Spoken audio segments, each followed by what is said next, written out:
Welcome to The Actor's Choice, where the actors and actresses have a chance to talk about themselves and their careers. Join us now for the next hour as we explore the marvelous industry of acting by actors and actresses from today's exciting show business world. And now, direct from Hollywood, here's your host, Ron Brewington. Hi, everybody. I'm Ron Brewington, and welcome to The Actor's Choice, brought to you by Photography is an Art, Harvey Brandman, Master Photographer, located at 1307 North San Fernando Boulevard, Burbank, California. Attorney Ron Irwin's book, Haiku, Style, Passion, Heart. Author Larry Buford's book, To the Future, Time Travel, Message in a Capsule. State Farm agent Carla Green, and veteran actor Rob Brownstein's Actor Training School and Actors Space. Roll it, Tony. Campus Cops, starring LaRita Shelby. Whew.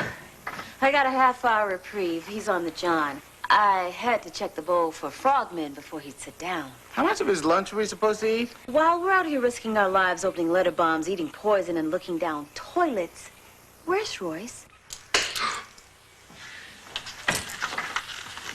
To think I was coming here to apologize to you.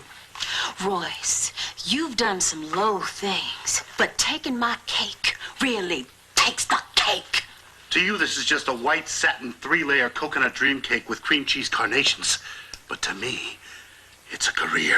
Royce, you've become obsessed. I'm doing this for your own good. Hand it over. Forget it, sister.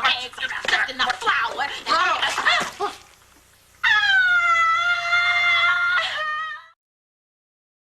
First guest today is a longtime friend. She and I have worked on numerous projects. She's a very special lady. She acts, sings on radio and screens. She's a screenwriter, producer, journalist, and oh yeah, she's a businesswoman. Please welcome, all the way from Nashville, Tennessee, the jazzy, the fabulous LaRita Shelby. LaRita, thank you so much. Thank He's you. Show some pictures. Did you show the pictures? He showed the pictures. Wow. It was a hard decision. I had to go through tons and tons of film, of pictures of you. I want that one, but no, I don't want that one because it was interesting. Yeah, I only put the good ones out there. There's so many good ones out there. There's some My redacted God. photos. All I have to say is welcome, welcome, welcome to the Actors Choice. I believe this is your third time on the show, and it's the first time at our new studios. As you look around, Yes, I really like our new studios. I love it. Thank you. Uptown now, Thank you. uptown Yes, now, uptown. We are. Thank you. So, what do you got to say for yourself, madam? Oh my goodness, I am here. I'm virus free. I wash my hands. Speaking of virus and washing your hands, as everyone knows, I always have roses for our female guests. And today, when I ran over there to get the roses, they were closed. Staying I went, home. What? What is this? What have you done to me? I said, this is Sending LaRita. virtual roses now. So Virtual roses. Thank Okay. you. All right. Nashville, huh? Yeah, you went all the way back, didn't you? Oh, yes, Just ma'am. all the way Oh, back. well, it's only 5 years, 6 years? I was born in Nashville, Tennessee, and I remember being a little girl living across from Tennessee State University with me and my mom. I remember my dad visiting us. Yeah, I later learned about Wilma Rudolph. Yes. But many years later, after living such a wonderful life, I was curious about what happened to my father. And in that quest, I found a treasured piece of history revealing my connection to Tennessee State University. My daddy was a groundskeeper there, but my great uncle was the president there for 20 years and built it into a multi-million-dollar institution. Wow. Yes, the late Dr. Walter Davis, Wow. Sr. Yeah, she's gone now, but I remember one time it was the Image Awards, and she had got her award in her hand. I'm standing next to Wilma Rudolph. Oh, the track star, the Yes. legendary track star, yes.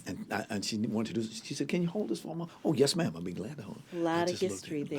lot of history. They're in need of great support now. They Yes. suffered $20 million in damage because of the recent Ooh, hurricane. hurricane. Wow. Yeah. Wow. But I'm proud. Look, I'm a city girl on the outside and a southern girl at heart. So, Oh, girl, yes. make some good Southern food. Rita, you've heard this before. What made you get into acting? You know, I was born into the industry. My mother was a musician, a gospel musician. I had aunts who were talented writers, and one of my aunts was a producer of plays in Washington, D.C. Right. And I just popped out of the womb knowing that I wanted to be an entertainer. And so years later, here I am. Still entertaining, sometimes myself, but here I am. So let's go back in time in your career. The year was 1987. You played the role of Diana, a theater threat. That's what they said, not me. Teacher's threat. Yeah, Okay. it was a typo somewhere, Oh, not it's a on t- your end, but teacher's threat. Okay, Yeah. all right. So what was that like? That first role? Yeah, so that was my first guest starring role, and I really wanted to thank my agent, Raphael Burko. I am still with Media Artist, but it was a budding agency, and there was a lot of hands-on support and really pushing the talent out there. So they got me the audition, and out of that came my first guest starring role, and I played Martin Lawrence's first girlfriend on television in that gosh. episode.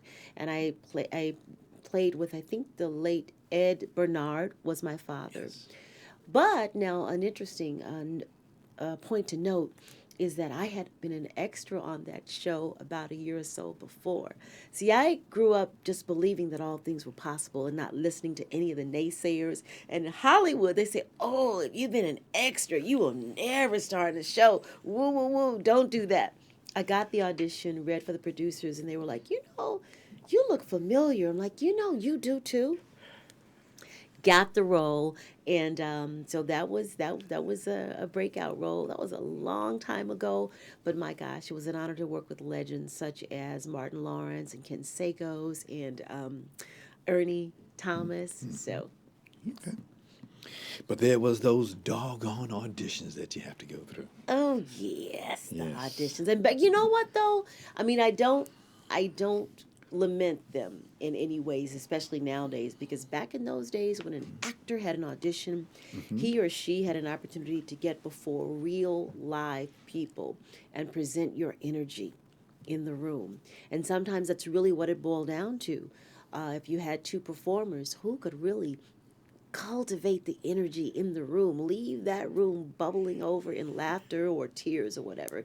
And now the upside of digital technology is that we can see a lot more people. However, it's very difficult to finally get to the point where you can engage with a real live person even to get a role.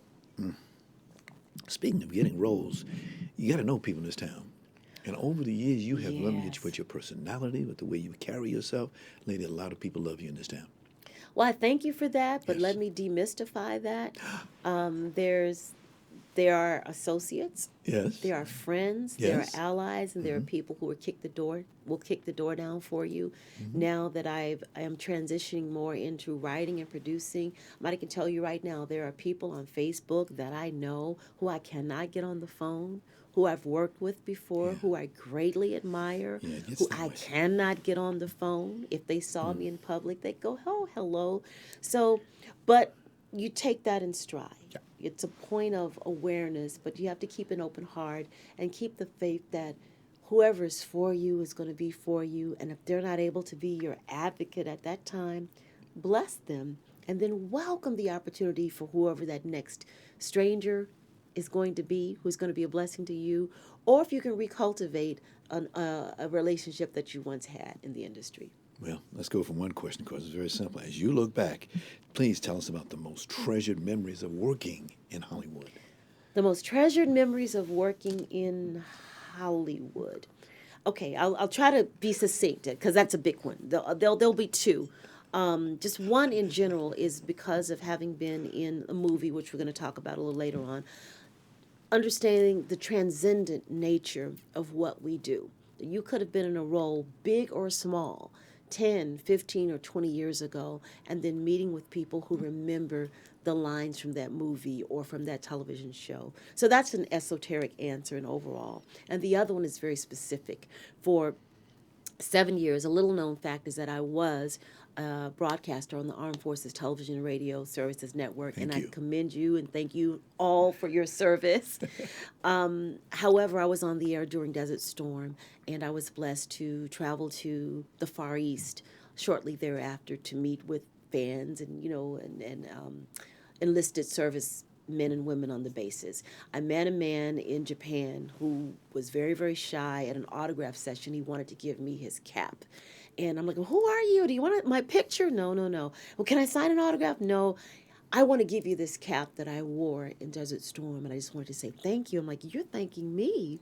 You were out there. He says, no, we want to thank you because me and my boys would skip dinner in Saudi to get back to the tent to listen to you on the radio. You meant that much to me. So that was my greatest moment.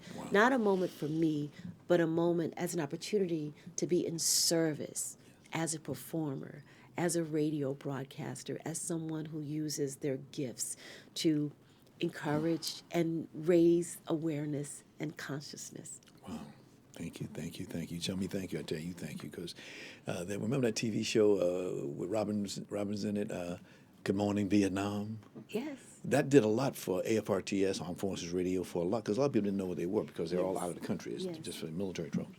Yes. But it was a good job. That was in honor of a serviceman named Adrian Croner. Adrian Croner, yes. I've been doing my research, and I've actually written a screenplay, a stage play about my days as a radio broadcaster, because like you, I was a hidden figure in this great mission of ours, and I want to make sure that that story is told, so I'm going to tell it myself. Thank you, thank you. That role you were talking about, it was a film that folks always remember you for this one. They called it South Central. Yes. Can you show one of those pictures? There's that picture. Look at that picture there. Look at that, South Central. As folks know, they don't call it South Central anymore. They dropped that name. But back in those days, they call it South Central. Oh, I think a lot of people still call it South Central, but okay. Yeah, legally they call it that. There's that other here. Now, here's the picture. Here's the next picture. Look at that picture. Wow. Oh, my goodness. I remember that night. We were acting, and I was like, the baby, I'm taking the baby to the club. Yeah, the baby. I'm like, people don't take the baby to the club. No, you're taking the baby to the club. But another little known fact is that we suffered from bad timing with that movie. The movie came out shortly after the LA uprising. And there was a lot of prejudgment about the movie and about the nature of the story. And if I can just keep it 100, like the young people say, it was assumed that some white people just decided, we're going to make this hood movie to capitalize over the black people. And so we're not going to support this movie. How dare they do this here movie? Well, they did not know that the movie came about because there was an African-American instructor by the name of Donald Bakir who taught at Washington High School, who was greatly disgruntled at the amount of lives that were lost each and every year. He put black on black crime, mind you. He put that into a book called Crips. He shopped that movie around. He met a man who claimed to be Native American named Steve Anderson. And Steve Anderson, coupled with Oliver Stone, made that movie possible. So when the movie hit video and cable, and they saw that it was a movie about self-love, self-empowerment, then there was this, we love that movie. So it has stood the test of time. It could have done a lot more commercially for all of us in the movie, making us instant stars and all that. But the quality of the project has sustained, and that's more than money can buy. Right. That fellow, would you please tell people who that actor was? Yes, Glenn Plummer. Glenn Plummer. Yes. O.G. Bobby Johnson. There have been songs written about O.G. Bobby Johnson. There's Facebook pages about it. So it's truly a cult classic, and I'm grateful to have played a part in a film that didn't just glorify the ills of any society, of a community, but it offered solutions. Wow. Tony, we got a short film of that.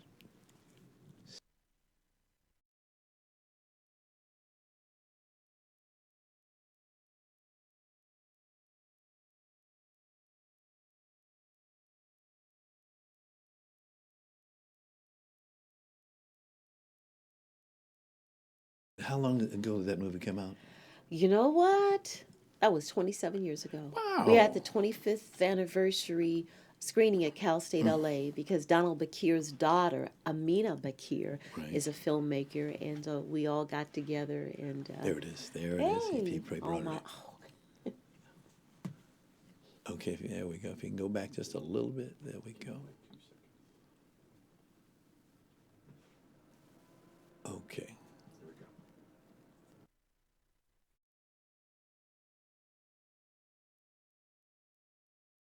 All right. Because of time, I'm seeing we got just a few minutes left. There's a lot of things we want to get out there on you. Quickly, if you would, what are your greatest rewards you've gotten since you've been in this business? Oh my goodness, I can tell you one that just happened a couple of days ago. Because again, I'm about demystifying it. Let's tell the truth. Yes. You know, there's a lot of glamorous aspects to our business. You get to go places, meet stars, act out your dreams. But there are a lot of dark days. For every role that an actor has received, there's a great number of rejection. And I received rejection just a few days ago on something that really could have been a game changer. And I had to ask myself, what am I going to do? Am I going to sink, or am I going to stand up and keep on fighting? And I got an email from a young lady that I offered to mentor a year ago. And she said, Miss Shelby, she knew nothing about this rejection that I had just experienced, right? And she says, you know, I really want to thank you, and I see you, and me and my family appreciate who you are and how you want to help the children, the young people. And when Hollywood is not ringing my phone, when I'm not acting as much as I would like to, for 8 years, I've been doing a drama therapy program at a level 14 lockdown psychiatric facility for teens. So I teach them about acting and the history of theater, and I have lots of fun. And I go to the places where the stars won't have the time to go. And I believe that that is my absolute greatest work. But I will couple that with the other projects that I do have on the table. I'm shopping 5 screenplays right now. And in those screenplays, and 2 of them were roles for the late Shanae Dubois, was a role for the late Diane Carroll. And if you look at the clips that were shown, I want to say Hollywood, for many of our legends, we're remembering them for work they did 25 or 30 years ago. What does that say? It says they're not working now. It says that we don't have a present time and place for them now. To see their greatest work, we have to look behind them. And I'm in a fight now that my greatest work will not be just behind me. It will be a combination of what was then and what is now, and it will lay the groundwork for what is to come. Wow. Amen. Amen, my dear. Other people that we've lost, B. Smith. Yes. John Witherspoon. Yes. A.K.A. Yes. Spoon. Yes. We've lost some good people over here, Yes. definitely. Okay, we just got a little bit of time left. Here's a couple of pictures that have meant a lot to you. Remember when you did Dad? Can you give us that? Yeah, Let's Dad. see, Dad Speak. Yeah, Dad speaks, yes. Yes, yes. Can I talk about it? Please. The photo? Okay. Please. So thank you to Sandra Evers Manley and Films with a Purpose.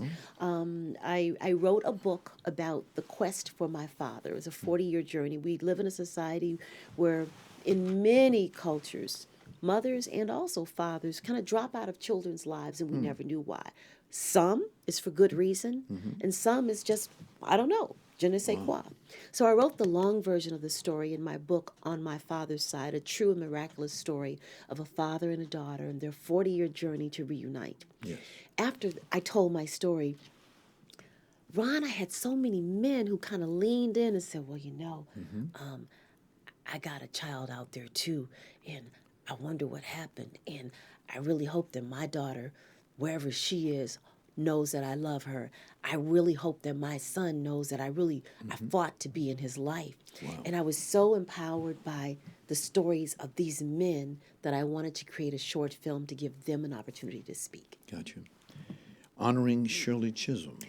Yes, yes. I mean, I started off 2020 playing Shirley Chisholm, the great Shirley Chisholm from Brooklyn, New York, Brookline, 1974, who made a run for the presidency, thanks to Erica Cohen, the writer and producer, and Zadia Ife, a director of the stage show Unsung Sheroes. And that show is available. If you're interested in it, hit me up, and I can put you in touch with the powers that be. Okay. All right. You and Lee Bailey. Lee Bailey. Okay. Lee Oh Bailey. my God. Lee Bailey has been in my life so long. What a blessing. Lee Bailey heard me on the radio shortly after I got out of college. And as a blessing, a great blessing to me, I have been a part of his companies from Radioscope to EURweb.com, home of everything urban and Radioscope. That's our new slogan. But it's an online digital platform. And I'm very blessed to still be a part of that brand. Yes, that voice. Yes, and the voice. voice. Thank you, Lee Bailey. Everybody knows Lee Everybody Bailey. knows Lee Hi Bailey. there. Hello there. Ron Brewington, LaRita Shelby. That's Lee. That's how I answer the phone all the time. That's right. But radio, Yes, the radio. foundations of radio in our community is important. From 1990 to 1997, you worked as a radio personality, a former radio personality for AFRTS. Here's a picture of you and some other guys doing some stuff. There you go. Oh, that was on a naval base at the Sasebo. the southern tip of Japan. Yes. Sasebo. Yes. And I've been there. I took it all in stride. And the reason I wanted to write this play was to really tell that story because the guys used to tell me, oh, LaRita, this is really big. Right. Now, for those of you who don't know about AFRTS, Right. The military has television and radio outfits across the entire planet. Yes. And Ron Brewington and myself and other broadcasters have been a part of it. And I did get to travel and meet many of the soldiers and sailors and airmen and women all over. So that story is coming to the stage somehow, some way. Right, because I know right now you are very much involved in some AFRTS for a union, something like that. Yes, well, I'm very passionate because here's what I really want. When we think of military broadcasters, more often than not, again, we think of the legends. Now, we're not taking anything away from the legendary Bob Hope and Colonel Tom Parker and all of those. But since then, there's a legion of broadcasters, known and unknown, who've been a part of not only carrying forth command information and carrying out the mission, but creating the imprint for Americana across the world. And I see our military broadcasters as ambassadors, as global communications ambassadors. And when the time is right, I want to take that initiative all the way to Washington. When the time is right. Please vote. I'm LaRita Shelby, and I approve this message. All I got to say is one thing. Go Navy. Go Navy. Rita and Willie Daniels, you guys had a CD out called A Date with a Song. There's a picture of it right there. Yes. You know what? Oh, that's such a sentimental topic because there's not one week that goes by that someone doesn't approach me about our music. And but life sometimes just really gets in the way. You can create the music. Nowadays, everybody's I'm an independent artist. Oh, I got my own label. Yeah, that means you're doing everything. Right. And how long can one or two people do everything? But here's the thing, newsflash. The music that Willie Daniels and I created is now available. We were one of the first projects to be picked up by what was then the Genome Project, which became Pandora, which is now something else. So you can ask Echo or Siri or Alexa to play Rita Shelby, and it will play it for you. So until a new album comes out, that's what you can do. Okay. Say, Alexa, play Rita Shelby, searching Rita Shelby. And it will, now I don't know if I'm getting money from that, but it raises morale. Two quick things because we're getting ready to run out of time. Yes. There's a Red Diamond Rose Award. It's sitting right there. Would you please hold on to this little guy and let us see what this is? Please? Yes, thank you so very much to you or to the camera, because this is a, camera. hi there. I would like to truly thank Gail Gibson and the Multicultural International Motion Picture Association. I was among numerous honorees just a couple of weeks ago at the Beverly Hills Hilton, and I thank this organization. You talked about knowing people in Hollywood. Gail Gibson is one such person. I can get her on the phone. She will hear my heart. She will share my vision. And if she can roll up her sleeves to help to make that happen, she will do that. So she and the organization honored my body of work as an entertainment journalist and all the other hyphenates that I have in the industry. You got a book there that you get putting out? Yeah, so this is the book, On My Father's Side. So here's the thing, you know, with me, it's not just the me show, it's the we show. Right. To say, oh, I did this, and oh, lovely, oh, and I remember the time. That's a beautiful thing. I want to use my life not only to tell more impactful stories, but to use those stories to empower other people. There is a man, a little man who used to like to pick blackberries and collard greens in Canton, Mississippi. His name was Calvin Shelby. He hadn't seen his daughter for 40 years. He had a medical situation that happened to him that left him slightly compromised mentally. They thought he was crazy. He said, I have it. Oh, man, you don't have a daughter. Yeah, man, I got a daughter. Her daughter is Rita. Oh, man, you're crazy. Oh, you're nuts. That was my daddy. They thought he was crazy until I showed up. On my father's side is that story. I honor my father with that, but I want to honor every little boy and every little girl, no matter what age they are now, who did not know what happened. And with God's grace, this will also be a feature film. Wow. So thank you for letting me share that. And by the way, recently, March the 1st, something happened to you. What was that? March the 1st honored another round the sun for me. Yes, I became another year wiser, and my clothes got a little tighter, and I visit the coloring aisle at Walgreens a little more often nowadays. That's what happened. Well, thank you. That was a birthday. Before you leave, you know you're going to get one of these. You know you're going to get one of those. Thank you so much for the treasure that you are, Ron. Rita, I must admit, working with you over the years has indeed been a blessing to me, and I thank you so very, very much. It is a joy working with you, just knowing you. Thank you. By the way, I just got to ask you real quick, how do you want to be remembered? Oh, gee, wow. How do I answer that quickly? Just like the old people said in church, let the work I've done speak for me. Amen. That's it. This is The Actor's Choice. I'm your host, Ron Brewington. Our special guest today, LaRita Shelby. Definitely. The studio of Harvey Brandman Photography as an artist proud to offer you a $100 discount off any photo package valued at $200 or more. Now, Harvey's been in the business for nearly a quarter of a century, and he certainly knows how to take care of his customers. So please give him a call today at 818-954-9294. That's 818-954-9294. You'll be glad you did. Oh, and by the way, please tell Harvey that you heard about his offer right here on The Actor's Choice. Haiku, style, passion, heart. It's the latest release from author and attorney Ron Irwin. The book was inspired by the author's first exposure to haiku well over a half-century ago. Now, this experience produced within him a deep passion to experience Asia, which he later did as a U.S. Marine. The book is available in paperback at lulu.com. That's lulu.com, and Irwin says he'll give 20% of net book sales split evenly between the veterans of foreign wars and Vietnam veterans of America. Book to the Future.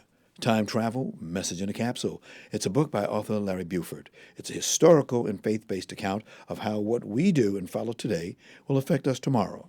The author also calls it an adventure for those who want to travel back through time. The book is now available in paperback for only $17.95 from Amazon, so please get your copy today. And now, a word from State Farm agent Carla Green. Roll it.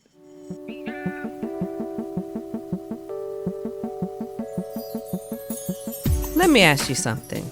What do you see when you look at your home and your car? Do you see a bundle? A combo deal?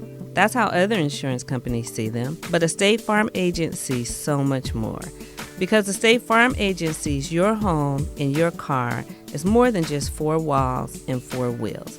They see the things you've worked really hard for. So why not give them the protection they deserve? Let me help you with that. Give me a call.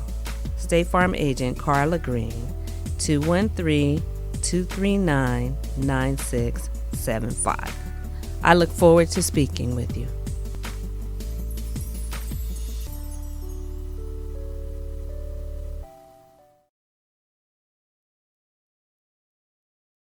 That's 213-239-9675.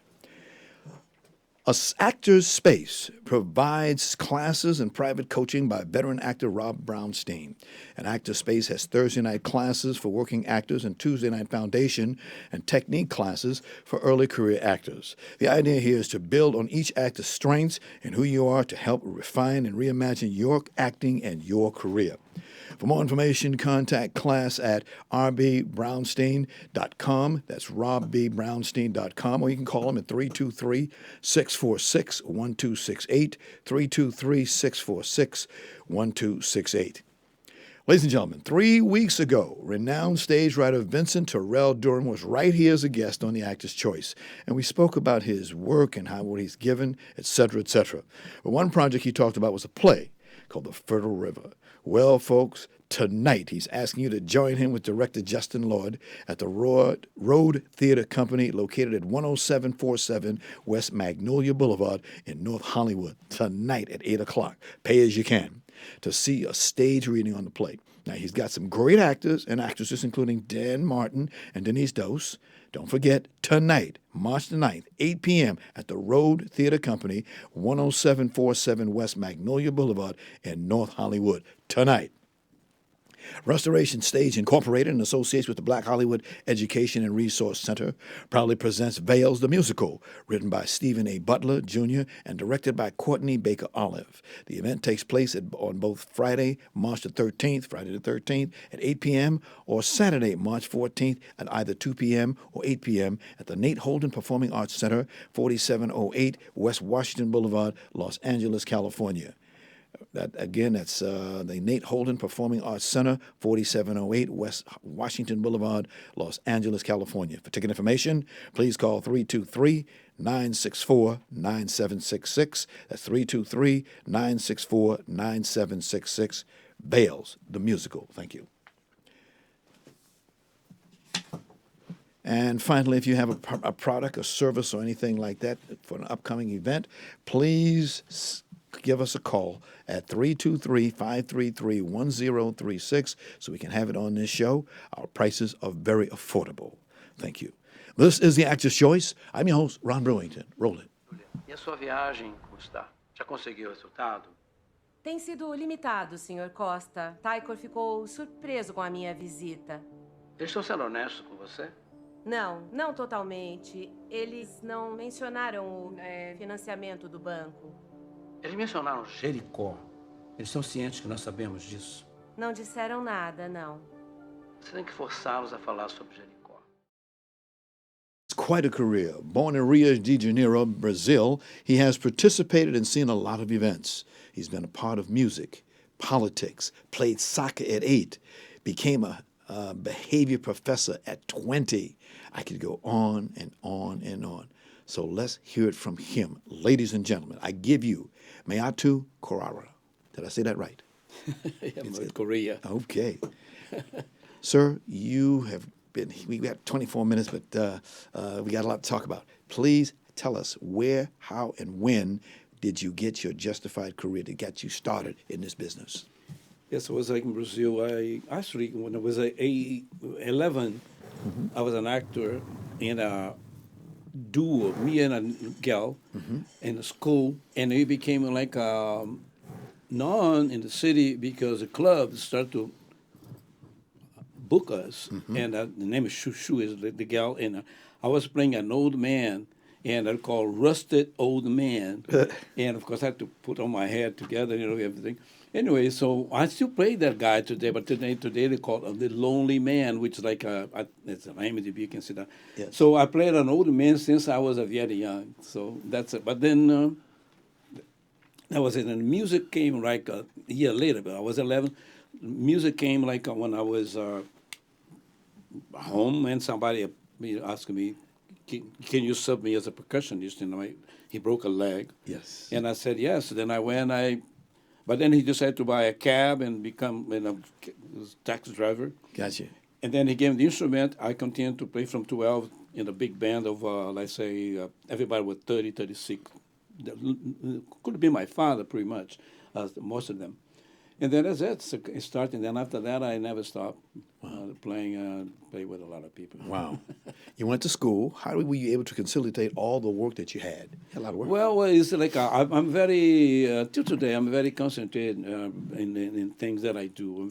I was called older man for my family, even though I was the youngest, because of my way of being. I mean, that was it, because I'm very, until today, I'm extremely, well, today I'm an older man. But at that time... How old are you, sir? But at that time, I was young, but very concentrated. Like, let's say, I was a collector of citizens of Reader's Digest when I was about in my teens, you know what I mean? I like, behavior was like, began to be like my passion from when I was a child. Gotcha. I mean, children's time. So then that was like segue to become like what I was doing that way. But the theater, was also part of the behavior. So then I became an artistic director very young with a university in Brazil as a artistic director. So that was behavior. And then music and drum, was everything happens to me. Today, like I do say, he knows I teach. He's an actor today, my student here. Excellent, he's an actor now. But I teach people like art is one light that goes in beams in every direction. And if you really think that way, you can be all that, all the things that you want. God is good, and how I met this gentleman. I was minding my own business, and I was putting together the show. And someone who was scheduled to be here, they just didn't show. They called me and canceled the show, and which happens all the time. It happens all the time. We never really show who until we actually get in the studio on the day of that we're going to do the show when it actually happens. Anyway, I see this message from you.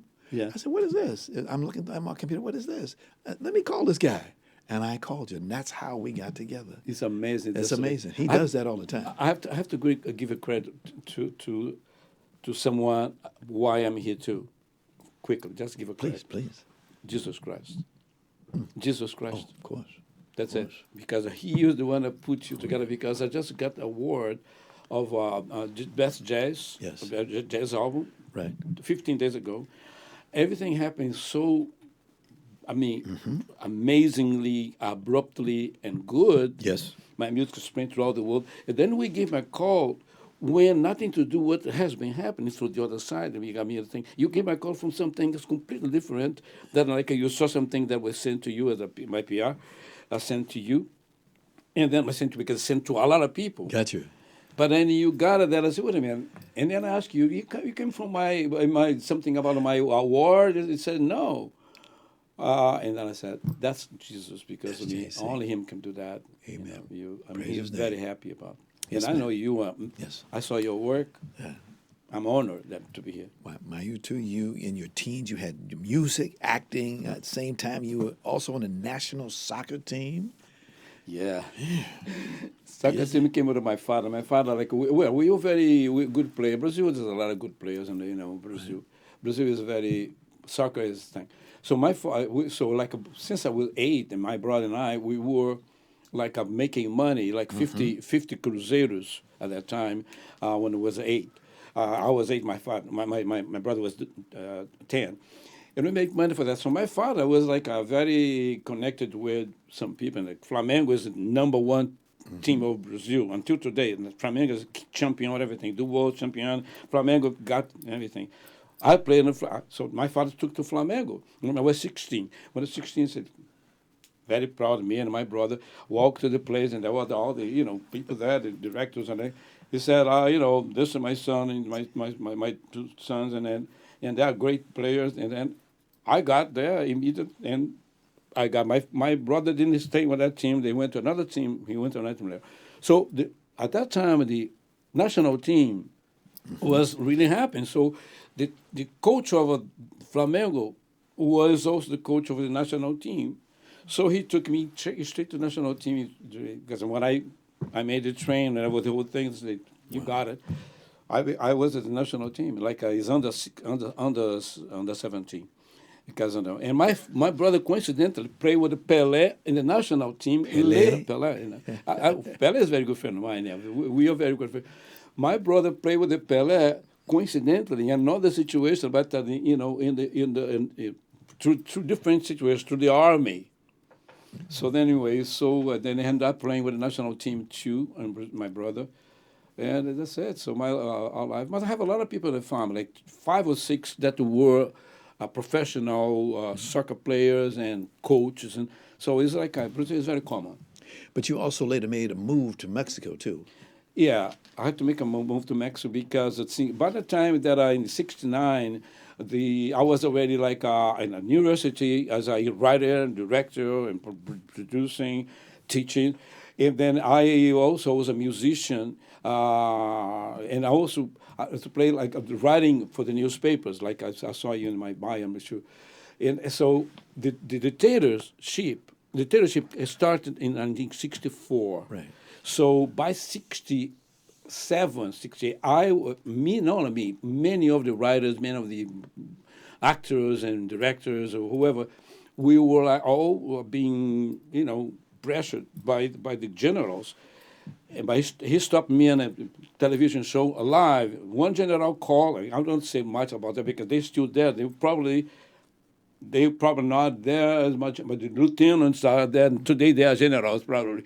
So I don't say much. But he stopped me. Stopped me and in the TV, live TV. If you don't stop, to the director, if you don't stop with Martin, stop singing this song right now, I will close the station. You are fired, going to be in jail, you and he going to be in jail. So then happens a lot of that. So I went back to Brazil 10 years later. They still pushed me out around, and then I also went ahead of them. I never been in jail because of them. And I don't know what happened to people who go to jail. I don't want to say that here because I cannot even mention that about me. That's why I came here. So then I took an airplane and I came to Mexico. Wow. And because I was quick, I have to get out of Brazil. I could not even get the visa from the United States. I went to Mexico to come here and spent about 8 months in Mexico and came to the United States. And the rest is history because when I came here was heaven for me. Sir, as I look at your chronology, you were fast moving. And in fact, in 1970, you, as a musician, you were doing the music of MASH. Yeah, MASH. MASH. It was looking back. It's like amazing because I even thinking how I came in '69, yes. right? So, but it was like everything. Like them say, I think I give credit to God for everything because who am I to do what I do?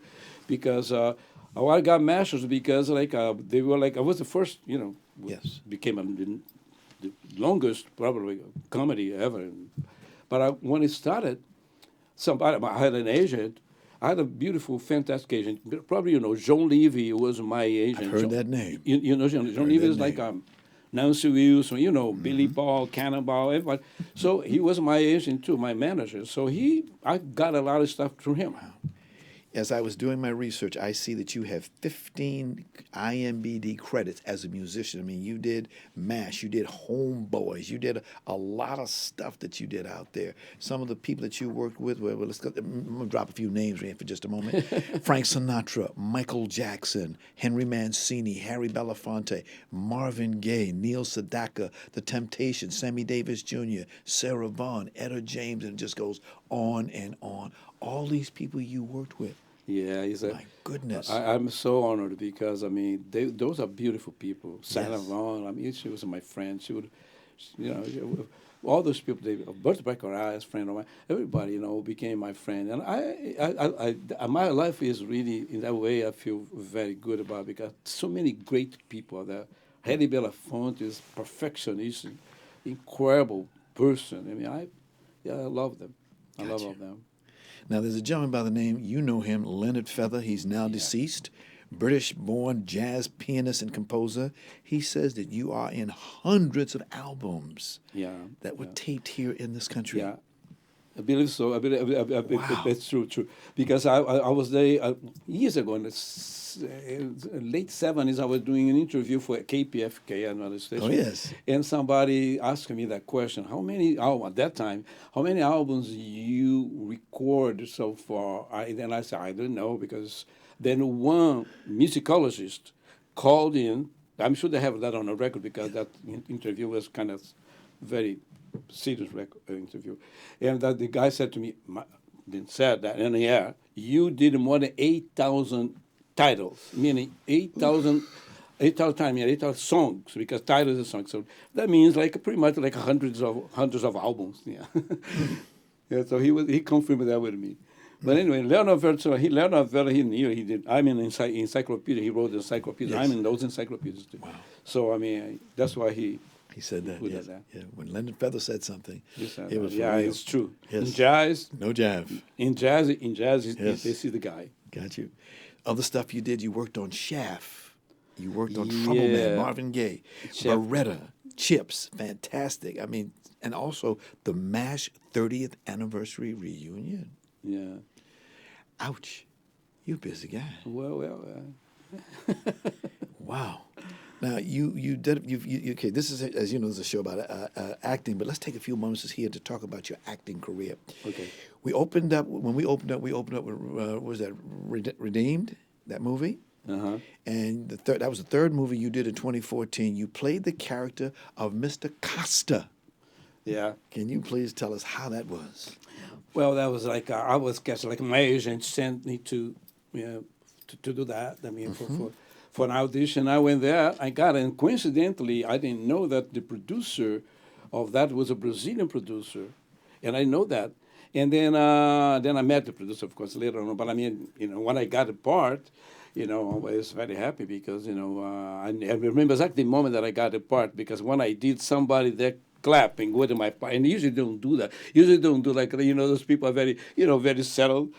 They don't clap when you finish doing audition, and the director and whatever who was there, they oh man! And when I went home, my agent said, when I got home, my agent said, "You got the part." I said, "Oh," so that was it. I'm glad to do that. It was a very good movie. Mr. Costa was like a CEO of Brazilian, of what a corporation, world corporation, and it was a very good. I had a lot of power in that, a lot of power in this movie, right? I couldn't fire, couldn't hire, couldn't. So anyway, it was, but I was very straight, very. I think it was a good part. And let's not forget another film you did called Green Card. What was that like? Green Card. Well, Green Card, I wrote, direct, I did everything. Green Card, I wrote, direct, and act. So Green Card came like, was inspiration about like the government right now, the situation about the problem, the conflicts about the people, like being American, being documents here. And I put a comedy in a way, but a very kind of in a way solid and cold in a way, hard comment, comment. So they became like, and then I was like liked by a lot of people. Then Adler, the distribution, liked it. She called me one day. She would send me, Mr. Correa, I think your film is very good for us to distribute. I said, oh my God, that's great. That was about a few months ago, 6 months ago. And I said, oh, wow. And when I saw who was calling me, I felt very good. Mayuto, we got a short clip of Green Card. We have a short clip of Green Card. Can you please roll it, Tony? Yeah. It all, Seeker. Make happy pricing expenses.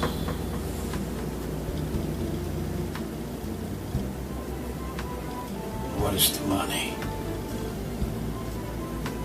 Where is the money?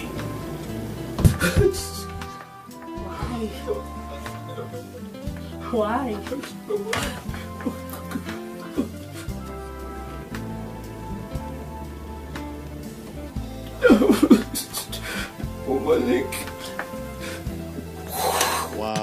Wow, that is marvelous. Oh, that was something else. Thank you. Green Card. Yeah.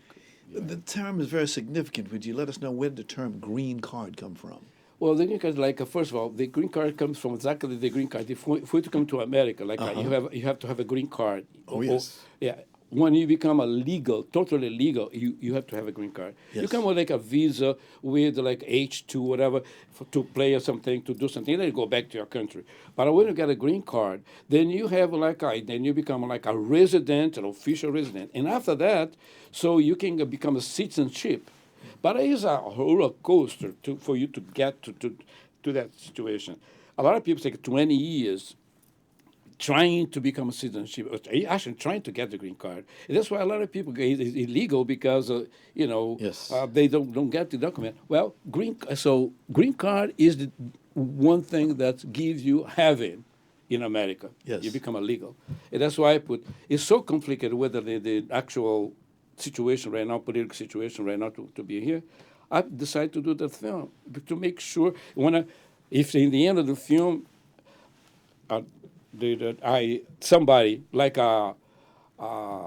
give me go to my house and I'm in trouble because somebody insulted me, and they give me that thing, and then I just show that to to the bad guy, and the bad guy look and leave this thing and run. So therefore, that a lot of people like that because I've been given like my critic without talking too much about the president, about whatever, whoever is doing something wrong in that situation, preventing people to working here or doing. That film says something about it. That's all. Got you. You also, before we have just a few more minutes, you wrote, directed, produced, and starred in a short film called The Appointment. Yeah, The Appointment, he is the star. Okay. The Appointment, he is the star, my colleague now. So, but I wrote, did the whole thing, yeah. I did the whole thing. And it's like we are now in final stages of the post-production. Okay. Two quick questions before we get out of here. How old are you, sir? Today, I'm 77. This is my birthday. Congratulations. Happy birthday. You don't look 77. This was who brought me here is Jesus Christ. Right. Everything put together. We just got to say, we got to get you back here again. Time flies when you're having fun. One quick question. How do you want to be remembered? I want to remember, I want to be remembered as a man that did everything possible to help the needy people. That's the one thing, like a behavior, So I have a commendation from the Mayor Bradley, because I helped the homeless. My father helped the homeless. I help whoever's in need. They have no voice. I come in and I try to be the voice of whoever there's no voice. That's what I want to remember that way. Thank you. My father was like that. I want to be like. If I have a shadow of my father, I will be happy. Excellent. Can I have your hand, please? I'm going to give you this. This is my trademark. I give people a silver dollar for good luck. Oh my God, that's like a. Thank you. Treasure that. Definitely. Special thanks to our sponsors: Harvey Brandman Photography is an Art, Ron Irwin's Haiku, Style, Passion, Heart, Larry Buford's Book to the Future, Time Travel, Message in a Capsule, State Farm Agent Carla Green, and Rob Brownstein's Actor Training School and Actor Space. And much, much thanks to our guest today, actress LaRita Shelby, an actor, producer, director, he's a musician. He's got a lot of things behind him. Mayuto Correa.